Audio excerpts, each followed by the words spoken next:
Chers collègues, la pandémie de la Covid-19 continue de mettre à l'épreuve nos sociétés et elle constitue aussi un test pour le G20. L'ADN de notre club est en effet de forger, dans l'urgence, des solutions multilatérales efficaces face aux crises. En 2008, nous avons répondu à la crise économique et financière. Aujourd'hui, il nous revient de riposter face à une crise sanitaire qui menace avant tout la vie de millions de personnes. Et nous avons une responsabilité historique, je le redis. Il n'y aura aucune réponse efficace face à la pandémie qui ne soit pas une réponse globale, coordonnée et solidaire. Nous avons cet après-midi échangé sur les premiers succès de l'initiative ACT-A qui a mobilisé près de 10 milliards de dollars depuis son lancement. Et nous avons en effet réalisé des progrès impressionnants vis-à-vis de notre premier objectif qui était d'accélérer à l'échelle globale la recherche et la production des technologies de santé. Nous pouvons raisonnablement espérer qu'avant la fin de l'année, un vaccin sera disponible, ce qui est totalement inédit. Mais un deuxième combat, plus difficile encore, doit être mené. C'est celui de l'accès universel aux technologies de santé contre la Covid-19.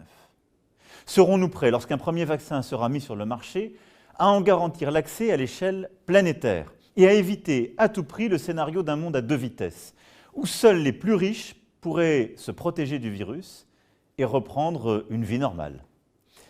Notre stratégie d'allocation des premières doses de vaccins sera-t-elle construite en fonction des urgences et des priorités sanitaires à l'échelle de notre planète ou du seul pouvoir d'achat des pays?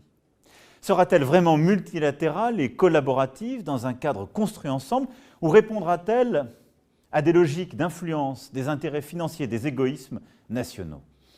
Le moment est venu de transformer l'approche conceptuelle du bien public mondial en une réalité concrète.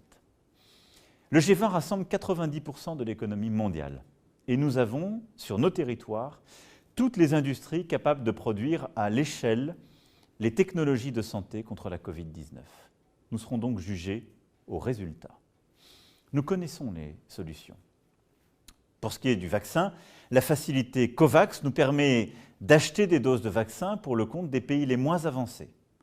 4,9 milliards de dollars américains ont été levés, mais d'autres contributions seront nécessaires, nous le savons. Il faut donc continuer. Et je vous propose de concevoir ensemble un mécanisme de don d'une part des premières doses produites par les industries ou pré-réservées par les économies avancées pour la vaccination des publics prioritaires dans les pays en développement.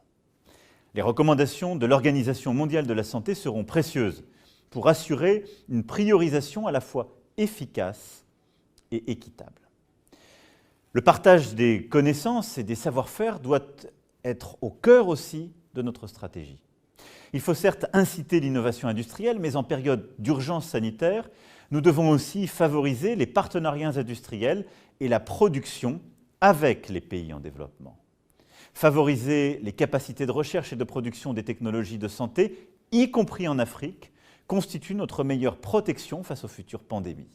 Là aussi, nous avons les outils pour favoriser le partage de licences volontaires. Par exemple, le mécanisme United, créé par la France, dispose d'une expérience inégalée qui a fait ses preuves. Il ne faut pas oublier, au-delà du vaccin, de la recherche, que cette coopération doit aussi s'étendre au traitement et au système de santé primaire.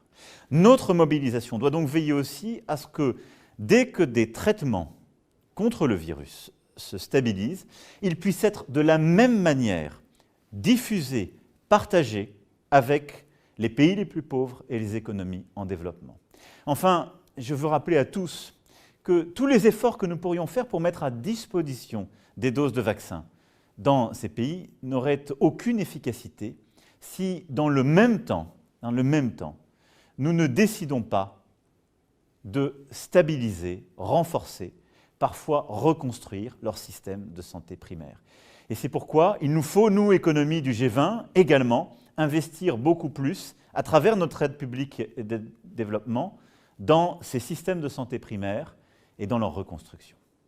Voilà les quelques mots que je voulais vous dire. Nous avons besoin d'une mobilisation de toutes et tous, et c'est une mobilisation, une fois encore, pour un des biens publics de notre planète. C'est la même mobilisation que nous savons à l'œuvre lorsqu'il s'agit de nous battre pour le climat, pour la biodiversité. Le lancement à Paris, le 12 novembre dernier, du Conseil d'experts de haut niveau Une seule santé est un très grand pas en avant pour aller dans cette direction. Mais fondamentalement, parmi les leçons que nous pouvons tirer du moment que nous vivons, la plus grande est sans doute que nous partageons plus que jamais, au nord et au sud, un avenir et des défis communs, et qu'il faut donc partager aussi des solutions. Nous devons renforcer partout sur la planète les systèmes de santé, partout partager les ressources qui sont les nôtres, partout continuer à former des personnels de santé pour que notre riposte sanitaire puisse être à la hauteur du défi. C'est aussi pourquoi la France soutient l'Organisation mondiale de la santé pour mettre en place une Académie mondiale de la santé à Lyon qui formera les personnels de santé du monde entier. Et c'est aussi pourquoi, en matière de santé, nous partageons cet agenda multilatéral qui est le seul pleinement efficace. Voilà les quelques mots que je voulais partager avec vous. Nous ne serons efficaces que si nous ne sommes justes. Nous n'arriverons à être efficaces et justes que si nous ne sommes véritablement ensemble. Je remercie la présidence saoudienne pour ses efforts cette année. J'assure l'Italie de tout mon soutien pour sa présidence l'année prochaine. Et je nous souhaite à tous d'être à la hauteur de ce rendez-vous de l'histoire et d'agir. Je vous remercie.